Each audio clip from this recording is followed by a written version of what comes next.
8, question number 8 मैं read करता हूं पहले।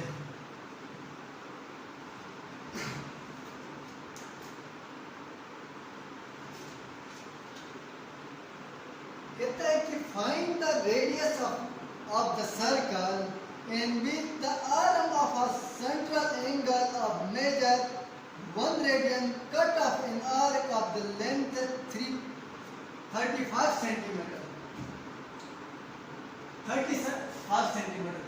हमें कहता है एक सर्कल है, उसका रेडियस क्या है 1 रेडियन कहता है, और आर्क लेंथ क्या है कहता है 35 सेंटीमीटर। एक सर्कल है उसका रेडियस क्या है, उसका आर्क लेंथ क्या है 35 सेंटीमीटर है। और सेंट्रल एंगल इन दोनों के बीच में जो एंगल बनता है वो क्या है 1 रेडियन कहता है। और हमें कहता है कि ये रेडियस फाइंड करने को कहता है radius equal to question mark. हमेशा ये वर्डिंग क्वेश्चन में सबसे पहले आपने क्या बनाना है, डेटा बनाना है। Data r is equal to 5 find करना है question mark, theta is equal to 1 radian, n is equal to 35 centimetre. अब हमने क्या फाइंड करना है, r फाइंड करना है। अब आर्क लेंथ और रेडियस गिवन है, तो हमें इनके बीच में रिलेशनशिप हम जानते हैं। क्या जानते हैं, theta is equal to L और आर। अब जिसको फाइंड करना है उसको तनहा रखते हैं। सबसे पहले डिनोमिनेटर में डिनोमिनेटर में निकालूंगा, यहाँ डिवाइड है, यहाँ आके मल्टीप्लाई हो गया, R theta is equal to L. अब इसको तनहा रखता है, आर को यहाँ मल्टीप्लाई है, यहाँ आके डिवाइड होगा, एल डिवाइड बाई थीटा। अब इस पे वैल्यूज पुट करता हूँ, 35 डिवाइड बाई 1।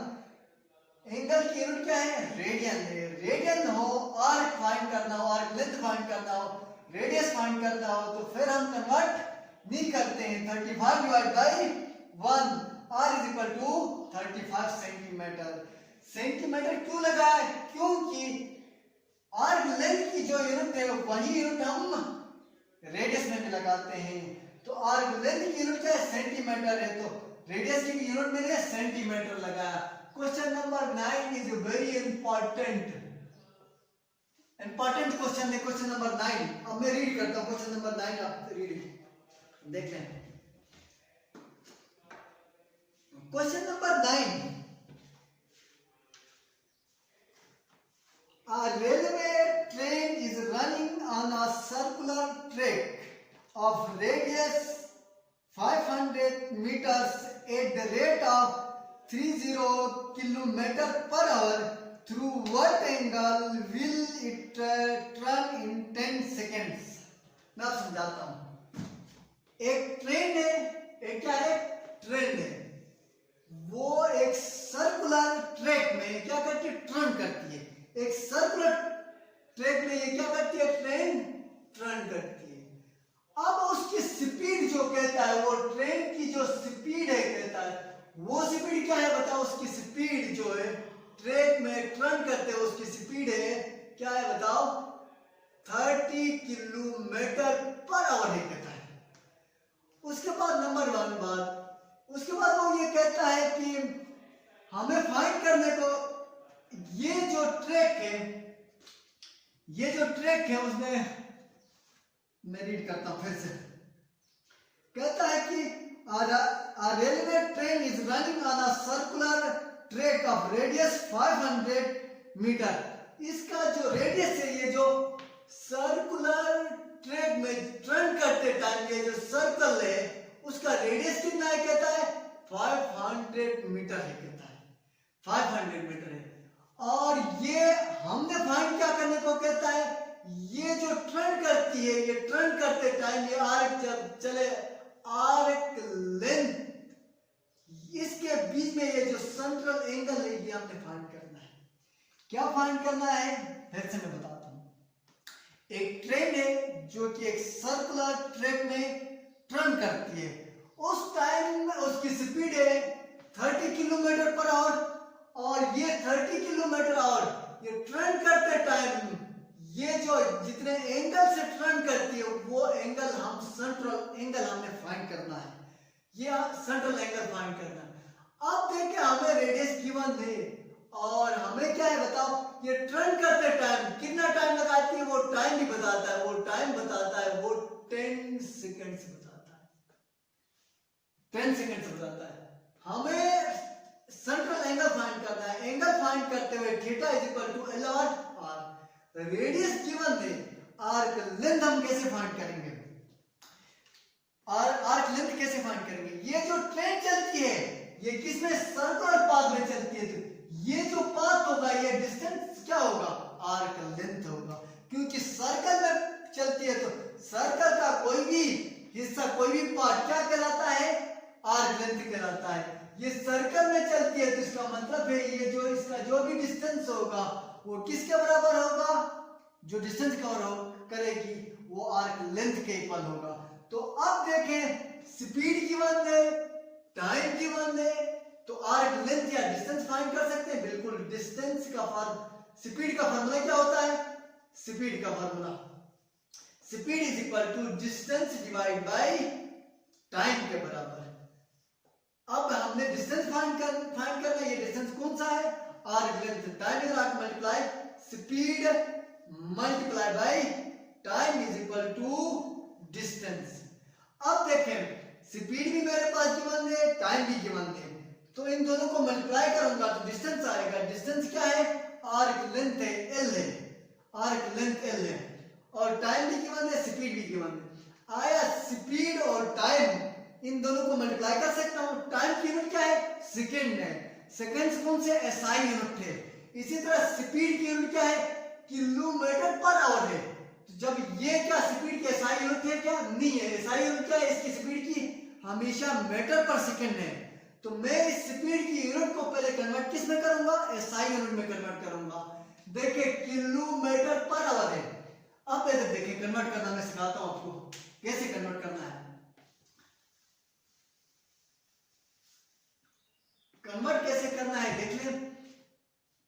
किलोमीटर प्रीफिक्स इसमें हमने 9th क्लास में पढ़ा था कि किसके बराबर होते? 10 की पावर 3। तो इसकी जगह लिख सकता हूं 30 मल्टीप्लाई बाय 10 की पावर 3 मीटर लिखा। और 1 और लिख सकता हूं, 1 मल्टीप्लाई बाय h लिखूं, कोई फर्क पड़ता है? नहीं पड़ता। 1 और कितने सेकंड्स के बराबर होता है? 60 मल्टीप्लाई बाय 60 सेकंड्स के बराबर होता है। कैसे? 1 आवर 60 मिनट्स के बराबर होता है, और 60 मिनट्स के बराबर होता है 1 और कितने सेकंड्स के बराबर होता है? 3600 सेकंड्स के बराबर होता है, या 60 मल्टीप्लाई बाय 60। तो ये 1 आवर कितने सेकंड्स के बराबर होता है? 3600 सेकंड्स के बराबर होता है। तो इस आवर को किस में कन्वर्ट करूंगा? सेकंड्स में कन्वर्ट करूंगा। 30 मल्टीप्लाई बाय 3 के 10 की power 3 metre divide by 3000 seconds. अब देखो, ये मीटर पर सेकंड्स स्पीड की कौन सी आ गई? एसआई यूनिट आ गई। तो मैं अब इसमें कन्वर्ट करता हूं। Speed is equal to 30 kilometre per hour. 30 multiply by 1000 divide by 60 multiply by 60 metre per second. इनको कंसीडरेशन करें, मल्टीप्लाई करें और कैलकुलेशन करें तो 8.3 मीटर पर सेकंड। क्यों? ये स्पीड की यूनिट क्या किस में आ गई? एसआई यूनिट में आ गई। तो metre per second SI unit है, और टाइम क्या है? 10 सेकंड है। The distance covered by the train circular track is equal to क्या आएगा बताओ? Speed multiply by time. जैसा अभी मैंने फॉर्मूला पढ़ाया था, स्पीड का फॉर्मूला क्या होता है? Speed is equal to distance divide by time. Distance हमने फाइंड करना है, ये डिवाइड इतना आके multiply, s multiply by t is equal to distance. Speed multiply by time is equal to distance है। तो डिस्टेंस का और बाय ट्रेन क्या हो जाएगी? 10 multiply by time, time multiply by speed, या speed multiply by time. Speed और time को मल्टीप्लाई कर लिया तो ये क्या आया? डिस्टेंस आया। डिस्टेंस क्या है? ए बी, कोई सर्कल है, कंसाइडर करते हैं, एक सर्कल है, उसका रेडियस क्या है? 500 है, उसका एक पॉइंट ए है, दूसरा पॉइंट क्या है? बी है। ए से लेकर बी तक ये जो आर्क लेंथ ए बी कहता हूं, which is equal to L कहता हूं। एल हमने एल क्या आ गया? 83.33 मीटर आ गया। रेडियस क्या है? 500 मीटर है। हमने क्या फाइंड करना है? एंगल फाइंड करना है। Theta is equal to question mark. यहां तक आपका डेटा आ गया।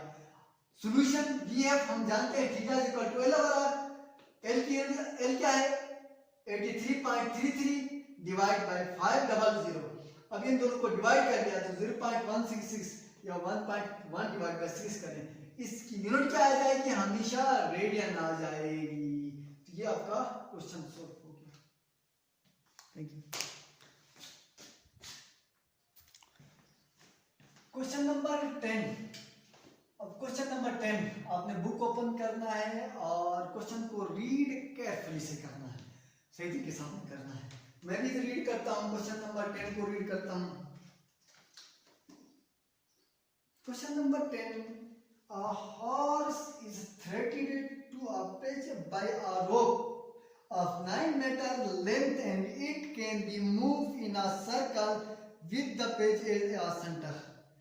If the horse moves along the circumference of a circle keeping the rope tight, how far will it have gone when the rope has turned through an angle of 70 degree? इधर देखें, एक horse है, एक घोड़ा है, उसको बांधा गया है एक कील के जरिए से, बीच के जरिए से। ये इसको इधर बांधा गया है और ये क्या करता है, इसकी जो रस्सी है वो टाइट है और ये क्या करता है, एक सर्कल में मूव करता है, सर्कल में मूव करता है। अगर ये जो रस्सी है अगर टाइट नहीं होता है, इधर कुछ डिस्टेंस, इधर कुछ और हो जाएगा, इधर कुछ और हो जाएगा, इधर कुछ और हो जाएगा, इधर कुछ और हो जाएगा, अगर टाइट नहीं हो तो। अगर टाइट हो तो क्या होगा, इधर जितना डिस्टेंस है वो इक्वल होगा, इधर जितना डिस्टेंस है इक्वल होगा, इधर जितना डिस्टेंस है इक्वल होगा। इधर से लेके सेंटर से लेके इधर तक, सेंटर से लेके इधर तक का फासला सेम होगा, क्योंकि रस्सी जो है वो टाइट होके घोड़े में बांधी गई है। अगर वो टाइट होकर मूव ना करे तो वो क्या हो जाएगा, यहाँ पे ये सर्कल नहीं हो जाएगा। फिर सर्कल की डिफिनेशन क्या है, सेंटर से लेकर आउटर मोस्ट पॉइंट तक का फासला सेम होना चाहिए। तो वो इस क्वेश्चन में इसलिए लफ्ज लिखता है टाइटली, कहता है टाइट, क्योंकि यहां से लेकर पेज से लेके उस घोड़े तक जो रस्सी है वो टाइट होकर बंधे। और ये क्या करता है, घोड़ा सर्कल ट्रैक पे क्या करता है, मूव करता है। देखिए अगर मैं इसको ऐसे सर्कल में घुमाता हूं, ऐसे घुमाता हूं, घुमा के ऐसे एकदम छोड़ देता हूं, ये एक सर्कुलर ट्रेन में थोड़ा मूव करके आगे गिर जाएगा। ऐसे मूव कर करके छोड़ देता हूं, ऐसे सर्कल में मूव करेगी हमेशा। घोड़ा भी ऐसे क्या करेगा, जब इधर सर्कल में मोमेंटम की वजह से ये क्या करेगा, जब इस सर्कल में मोशन करेगा एकदम रस्सी टूट जाएगी, तो ये क्या करेगा, ये कुछ न कुछ सर्कल में मूव करेगा। वो यहाँ पे बता रहा है ये जो मूव करता है, मूव करके टाइम ये क्या हो जाती है, रस्सी टूट जाती है। ये कुछ टाइम के लिए जो सर्कल में मूव करता है उस टाइम वो जो एंगल बनाता है, ये क्या बनाता है, 70 डिग्री कहता है। और इसकी ये जो रेडियस क्या होगी, रेडियस, वो रस्सी का लेंथ जो है वो रेडियस कहलाएगा। रेडियस क्योंकि ये जो रस्सी उसके सर्कल में घुमाती है और सर्कल में ये रेडियस के तौर पर काम करती है रस्सी, तो ये जो है वो क्या होगी, 9 मीटर होगी। इसी तरह कहता है कि कितना दूर जाके गिरेगा, जब ये रस्सी टूट जाएगी तो कितने दूर जाके, तो क्या मतलब ये किस में मूव कर रहा है, सर्कल में मूव करता है। सर्कल का डिस्टेंस हम हमेशा क्या कहते हैं, आर्क लेंथ कहते हैं। तो कितना आर्क लेंथ होगा, कहता है आर्क लेंथ हमने फाइंड करना है, क्वेश्चन मार्क। सॉल्यूशन हम जानते हैं, फिर डेटा बना लिया, ये theta is equal to L over R, L हमने फाइंड करना है, तो ये R is equal to multiply हो गया आर थीटा। अब देखें ये थीटा एंगल क्या है, डिग्री में है, इसको हमने किस में कन्वर्ट करना है, रेडियन में कन्वर्ट करना है।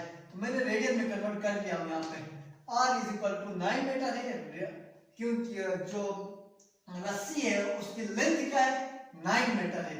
रस्सी क्या किसके तौर पर काम कर रही है, रेडियस के तौर पर काम कर रही है। रेडियस क्या है, 9 मीटर है। एल क्या है, हमने फाइंड करना है, ये है theta is equal to L over R, L is equal to R theta. L R क्या आ गया, थीटा क्या आ गया 1.22 और रेडियस क्या है 9 है। इन दोनों को मल्टीप्लाई किया तो 11 मीटर वो आगे जाके गिरेगा। अब next question number 11, question number 11 देखें, इंपॉर्टेंट है ये क्वेश्चन नंबर 11 भी, इधर देखें, रीड करना है। अब the pendulum of clock is 20 centimetre long and it swings through an angle of 20 degree each second. How far does the tip of the pendulum move in 1 second? क्या कहता है, एक पेंडुलम में उसकी लेंथ क्या है, टोटल 20 सेंटीमीटर है। कहता है क्या है, लेंथ क्या है 20 सेंटीमीटर। देखिए इस पेन में इधर घुमा के ये पॉइंट फिक्स होता है, जब ये मूव करता है इधर का ऐसे मूव करता है तो इसका ये जो ट्रैक बनता है ये क्या बनता है, सर्कुलर ट्रैक बनता है। ये पॉइंट क्या है इसका, फिक्स से जब ऐसे मूव करेगा ये क्या बनेगा, सर्कुलर ट्रैक बनेगा। ये पॉइंट फिक्स से इससे लेके सर्कुलर ट्रैक तक का फासला क्या कहलाएगा, रेडियस कहलाएगा। इसकी लेंथ, पेंडुलम की लेंथ क्या कहलाएगी, रेडियस के तौर पर काम करेगी।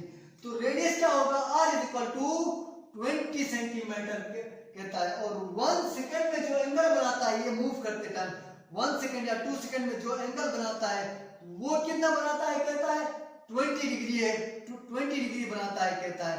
और ये कहता है कि 1 सेकंड में कितना मूव करेगा, मूव का मतलब कितना डिस्टेंस कवर करेगा।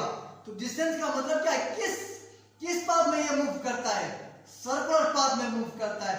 सर्कुलर पाथ में कितना फासला या कितना डिस्टेंस का मतलब क्या होता है, वो कितना आर्क लेंथ फाइंड करता है। क्योंकि इसका ट्रैक जो रास्ता है वो क्या है, सर्कुलर है। सर्कुलर रास्ता या सर्कुलर डिस्टेंस हमेशा क्या होता है, आर्क लेंथ होता है। आर्क लेंथ हमने फाइंड करना है, सही है। रेडियस आप बात मांगे, रेडियस कैसे वो है, रेडियस 20 क्यों है, क्योंकि ये पेंडुलम की जो लेंथ है वो क्या है, रेडियस के तौर पर काम कर रही है। ये पॉइंट फिक्स है, यहाँ पे मूव कर रहा है। इस फिक्स पॉइंट से लेके सर्कुलर ट्रैक तक जो फासला है वो क्या कहलाता है, रेडियस कहलाता है। तो अब ये पेंडुलम की लेंथ ये क्या है, फिक्स है, ये क्या है, रेडियस है। रेडियस क्या है 20 सेंटीमीटर है। और सर्कुलर पाथ में जो लेंथ होगा वो हमेशा आर्क लेंथ होगा, डिस्टेंस जो होगा। थीटा हमने फाइंड करना है, थीटा = 20 डिग्री। ये डिग्री है, इसको मैंने रेडियन में कन्वर्ट करना है। तो क्या करूँगा, 20 में pi/180 आपको पता है, आप कन्वर्ट कर सकते हैं। pi/9 आ गया। अब ये हम जानते हैं L = r थीटा या थीटा = L/r। ये मल्टीप्लाई हो गया, जिसकी वैल्यू फाइंड करके इसको बना रखना है, ये मल्टीप्लाई हो गया। L = r theta, L = pi/9 multiply by 20, इसको सिंप्लीफाई किया तो L = 6.98 सेंटीमीटर। सेंटीमीटर क्यों किया, क्योंकि रेडियस की वैल्यू जो है वो सेंटीमीटर में है, तो आर्क लेंथ भी ये सेंटीमीटर में आएगा, 6.98 सेंटीमीटर आंसर।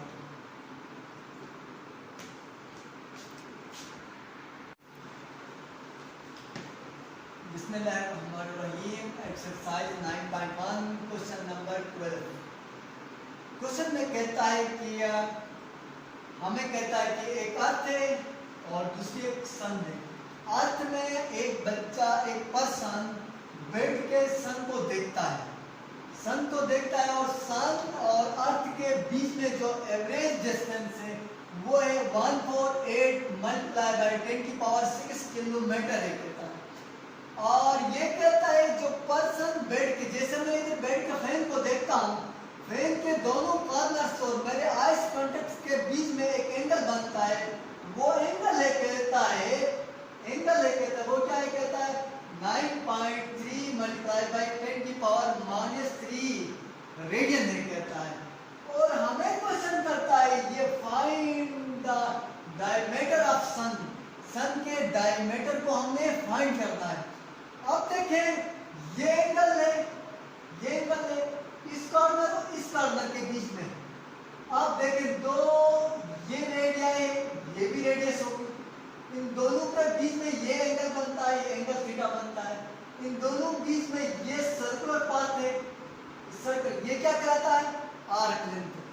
जब कोई चीज बहुत दूर हो जाए उसका डायमीटर और ये आर्क लेंथ अप्रोक्सीमेटली इक्वल हम समझते हैं। ये पाथ ये सर्कुलर पाथ होता है, वैसे डायमीटर तो ये स्ट्रेट लाइन होती है।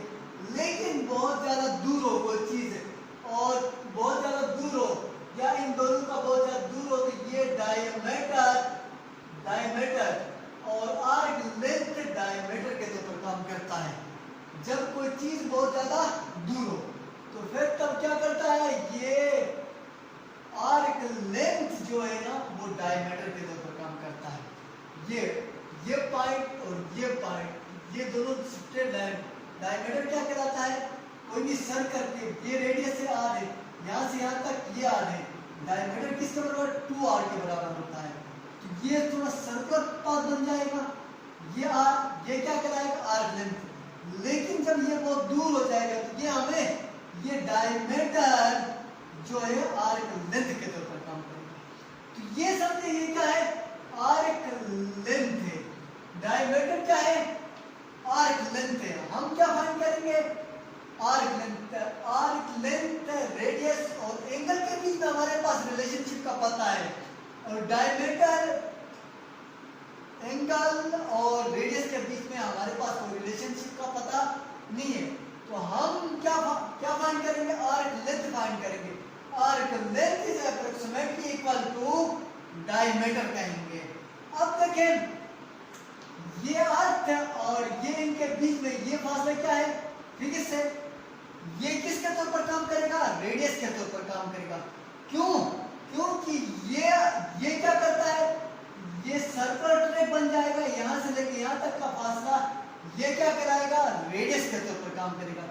ये सपोज ऐसे मूव कर रही है सन अर्थ के ऐसे मूव कर रही है तो ये क्या हो जाएगा, देख लें कि ये क्या कहलाएगा, रेडियस के तौर पर काम करेगा।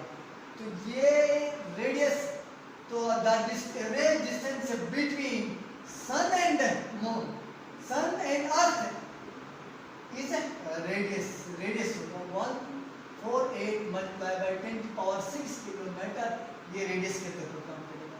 और डायमीटर हमने फाइंड करना है, सॉल्यूशन भी है, हम जानते हैं, क्या जानते हैं, क्या L = r थीटा और हमें हमारे पास गिवन है तो फाइंड करते हैं L = r की वैल्यू क्या है, 148 मल्टीप्लाई बाय 10⁶ इनटू थीटा की वैल्यू क्या है 9.3 मल्टीप्लाई बाय 10⁻³ मीटर। इस यूनिट को किलोमीटर को मीटर में क्यों नहीं कन्वर्ट कर रहा हूँ, क्योंकि मैंने रेडियस की जो यूनिट है वो आर्क लेंथ में लगाना है, पुट करना है। इस वजह से यहाँ किलोमीटर है तो किलोमीटर लगाना है, मीटर है तो मीटर, सेंटीमीटर है तो सेंटीमीटर पुट करना है। इस वजह से इसको मैं कन्वर्ट नहीं करता। इन दोनों को सिंप्लीफाई करें, मल्टीप्लाई करें, जो आंसर आएगा वो क्या हो जाएगा बताएं, वो approximately equal to arc length is approximately equal to किसके, डायमीटर के बराबर है। डायमीटर ऑफ सन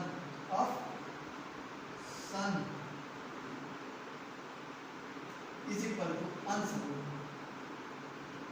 ये दोनों बेस से पावर 10⁻³ हो जाएगा। इन दोनों को मल्टीप्लाई करें और सिंप्लीफाई करें, इधर देखते हैं ये अब यूनिट क्या आ जाएगी बताएं, किलोमीटर आ जाएगी यूनिट। अब नेक्स्ट क्वेश्चन नंबर 13 बहुत ज्यादा इंपॉर्टेंट है। कहता है इस क्वेश्चन नंबर 13 में एक सर्कुलर वायर है, उसकी रेडियस से इसकी रेडियस ये क्या है r1 कहता हूँ 6 सेंटीमीटर है कहता। एक होप ये भी सर्कुलर है, होप क्या करते हैं, इसको कट करते हैं, कट करके क्या करता हूँ, जब होप बड़ा है तो इसके ऊपर घुमाता हूँ, कट करके इधर घुमाता हूँ तो ये इस तरह इतना घूम जाएगा। इसकी लेंथ इसको एक पॉइंट से कट करने के बाद इसकी टोटल लेंथ को इसके इधर होप के ऊपर घुमाता हूँ। घुमाने के बाद ये कहता है कि एक सर्कुलर वायर है, उसको कट करना है, उसके कट करने के बाद इस होप के इर्द गिर्द हमें घुमाना है। घुमाने के बाद इन दोनों पॉइंट्स ये सेंटर होगा, सेंटर होगा। ये इस होप में क्या करेगा, इसका लेंथ है, आर्क लेंथ के तौर पर काम करेगा। ये क्या होगा, length of wire is equal to arc length, इसका आर्क लेंथ बन जाएगा, आर्क लेंथ बन जाएगा। अब इधर देखें, ये कहता है कि इसमें रेडियस ऑफ होप, इसका रेडियस क्या है, 24 सेंटीमीटर है कहता है। सेंट्रल एंगल, इस एंगल हमने फाइंड करना है। कब फाइंड करना है, कौन सा एंगल फाइंड करना है, जब हम सर्कुलर वायर को कट करेंगे, कट करने के बाद होप में घुमाएंगे, सर्कुलर घुमाएंगे, जो दोनों एंड्स में जो एंगल बनेगा वो एंगल हमने फाइंड करना है, फाइंड करना। देखो theta is equal to L over R, हमारे पास आर्क लेंथ है क्या इस होप का, ये फाइंड करना है। ये हमारे पास आर्क लेंथ फाइंड नहीं है। ये क्या चीज है, ये एल वो है जो आर्क वायर की टोटल लेंथ, मैं सरकमफ्रेंस निकाल सकता हूं क्या, रेडियस गिवन है, इस वायर का रेडियस गिवन है, इसकी टोटल लेंथ या सरकमफ्रेंस हम निकाल सकते हैं, बिल्कुल।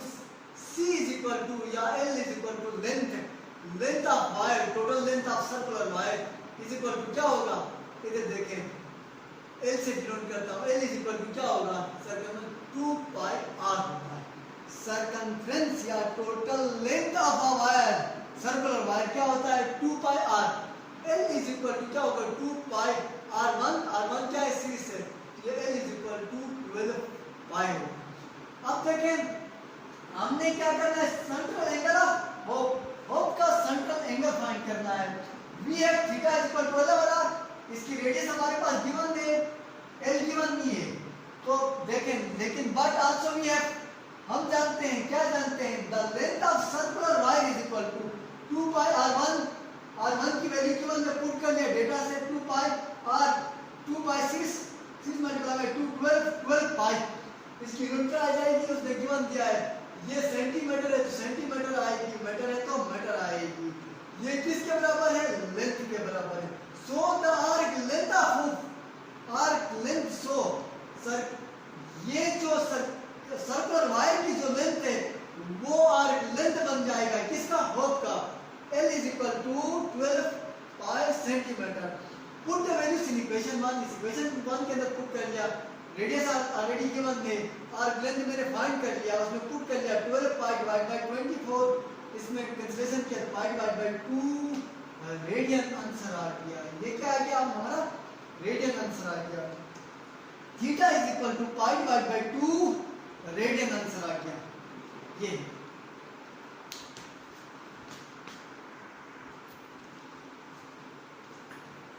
क्वेश्चन नंबर 14 हमें प्रूफ करने को कहता है, ये formula, area of a sector is equal to 1 divide by 2 radius of अ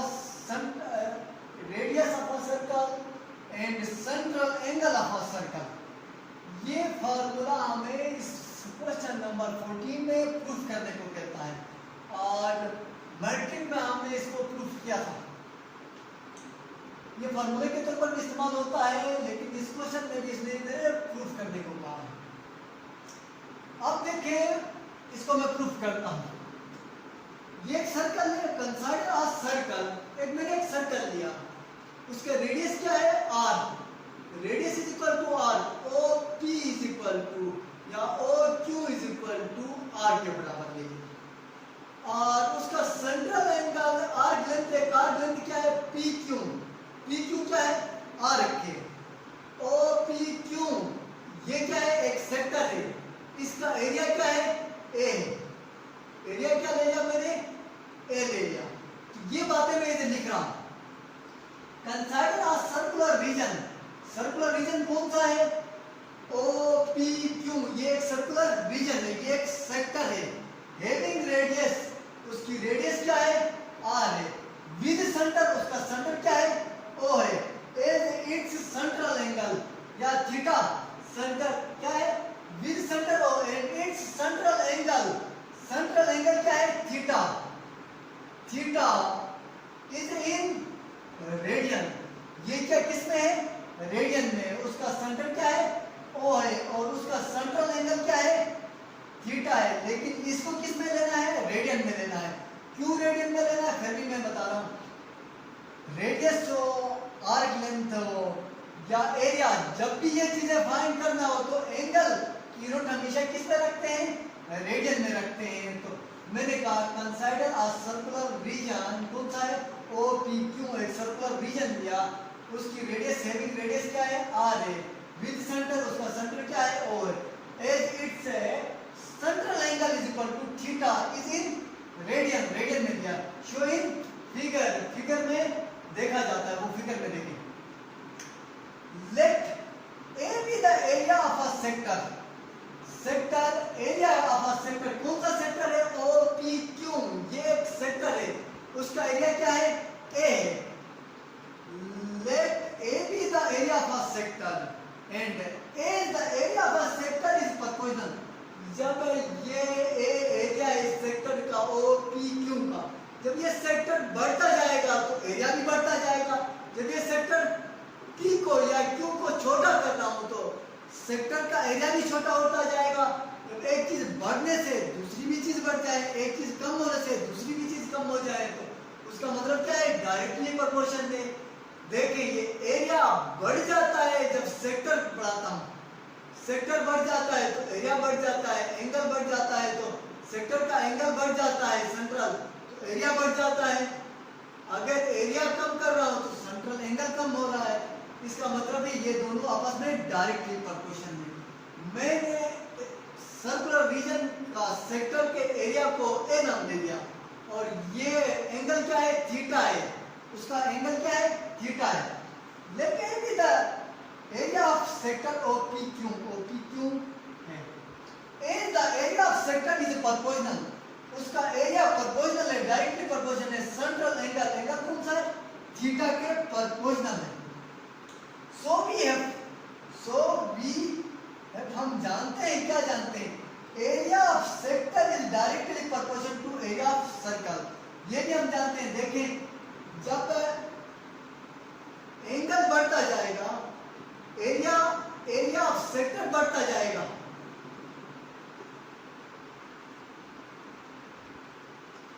एक सर्कल लिए, जब सर्कल का एरिया बढ़ता जाएगा तो सेक्टर का भी एरिया बढ़ता जाएगा। जब सर्कल का एरिया कम हो जाएगा तो एरिया, सर्कल का एरिया कम हो जाएगा तो क्या कम हो जाएगा, सेक्टर का भी एरिया कम हो जाएगा। तो उसका मतलब ये कि area of sector is directly proportional to area of circle, area of sector is directly proportional to area of circle. Circle का एरिया, किसी भी सर्कल और रीजन का एरिया क्या होता है, पाई आर स्क्वायर के बराबर होता है, जर्नल, ठीक है। वो उसका एरिया किस पे डिपेंड करता है, रेडियस पे डिपेंड करता है। देखिए रेडियस कम होगा, रेडियस कम होगा तो एरिया का आंसर कम आ जाएगा, रेडियस बढ़ जाएगा तो एरिया का आंसर बड़ा आ जाएगा। तो इसी तरह एरिया छोटा होगा, एरिया छोटा होगा तो उसका सेक्टर भी छोटा हो जाएगा, एरिया बढ़ जाएगा, सेक्टर भी बढ़ जाएगा। तो ये सेक्टर का एरिया और सर्कल का एरिया आपस में डायरेक्टली प्रोपोर्शनल है। सेक्टर के एरिया को मैं ए से डिनोट करता हूं और सर्कल का एरिया जनरल क्या होता है, पाई आर स्क्वायर होता है, तो पाई आर स्क्वायर। तो मैं क्या कहता हूं, area of sector is directly proportional to area of circle, circle का एरिया और area of sector directly proportional है। ए इसको ऐसे डिनोट कर लिया मैंने, इसको ऐसे डिनोट किया हूं और इसका एरिया क्या है, किसके बराबर है, पाई आर स्क्वायर के बराबर है। ये रफ काम है, ये क्लियर करो, सही हमने ये लिखना है, A is directly proportional to pi r square। इसी तरह angle of sector is directly proportional to angle of circle. देखें सेक्टर का एंगल बढ़ता जाएगा तो सेक्टर भी बढ़ता जाएगा, सेक्टर भी बढ़ता जाएगा। इसी तरह सर्कल जितना बड़ा होगा उसका एंगल भी इतना बड़ा होगा, जितना सेक्टर का एंगल छोटा होगा इतना, जितना सर्कल का एंगल छोटा होगा इतना क्या होगा, सेक्टर का एंगल भी छोटा हो जाएगा। तो मैंने क्या किया, angle of a sector is directly proportional to angle in circle पूरा सर्कल का एंगल क्या होता है, 2 पाई के बराबर होता है। सेक्टर का एंगल को क्या कहूं, थीटा कहूं। ये दोनों इक्वेशन 1 और इक्वेशन 2 है। Equation 1 divided by equation 2, a divide by equation a divide by theta is directly proportional to left के साथ डिवाइड, लेफ्ट के साथ डिवाइड, राइट के साथ डिवाइड करता हूं, इन दोनों को डिवाइड करता हूं। प्रोपोर्शनल की हट जाती है, कांस्टेंट आता है, कांस्टेंट इधर 1 है, कुछ नहीं 1 है। ये यहाँ पे थीटा इधर डिवाइड करके आके मल्टीप्लाई हो गया। तो अब ये पाई पाई कैंसिल हो गई, पाई पाई पे cancel, 1 divide by 2 r square theta. ये आपका प्रूफ हो गया। एरिया ऑफ अ सेक्टर क्या है, area of a sector is equal to ये a is equal to 1 divide by 2 r square theta के बराबर है। फिर से बताता हूं, a is equal to 1 divide by 2 r square theta, इसको हमने प्रूफ करना है। कंसिडर मैंने एक सर्कल ले लिया, देखिए एक सर्कल है, उसका सेंटर क्या है, O है, और उस सेंटर के अंदर सर्कल है, उसका सर्कुलर एक रीजन लेता हूँ, वो क्या है, OPQ है। उसका एरिया क्या है, A है, और उसकी रेडियस क्या है, R है, और उस रीजन के बीच में जो एंगल बनता है थीटा बनता है। ये जो बातें वो वहां पे लिखना है। Consider a circular region OPQ of radius with radius A, with a radius A and its center is O and central angle is theta which is in radian। मैंने रेडियन लिखा, एज भी है, हम जानते हैं, क्या जानते हैं कि area of a sector is, sector का एरिया इतना बड़ा बढ़ता जाएगा जितना सर्कल बड़ा होगा। तो मैं ये कह सकता हूँ, उसका मतलब ये दोनों आपस में डायरेक्टली प्रोपोर्शन है। Area of a circle is directly proportion to area of sector. ये मैंने लिख लिया है, क्या लिखा, ये area of a sector is directly proportion to area of circle. Circle, कोई भी सर्कल का जनरल फार्मूला क्या होता है, पाई आर स्क्वायर होता है, उसका एरिया पाई आर स्क्वायर के बराबर होता है। वो डिपेंड करता है, रेडियस पे डिपेंड करता है। इसी तरह समान होगा तो आंसर समान आएगा, ग्रेटर होगा तो ग्रेटर आंसर आएगा। इसी तरह देखें, ये डिपेंड करेगा सेक्टर का एंगल, बीच सर्कल पे डिपेंड करेगा, सर्कल के एंगल पे डिपेंड करेगा। सर्कल का एंगल जितना बढ़ता जाएगा इसी तरह ये भी बढ़ता जाएगा। तो इसी तरह मैं लिख सकता हूँ, angle of a sector is directly proportional to angle in circle. तो अब ये इक्वेशन 1 होगी, ये इक्वेशन 2 होगी, इन दोनों को डिवाइड कर रहा हूँ, डिवाइड कर लिया, लेफ्ट के साथ डिवाइड, राइट के साथ divide, pi cancel, 1 divide by 2 r square theta आ गया। अब ये प्रोपोर्शनल की हटाते हैं तो कांस्टेंट आता है, इधर कांस्टेंट क्या है, 1 है, इधर कांस्टेंट क्या है, 1 है। ये हमारा प्रूफ हो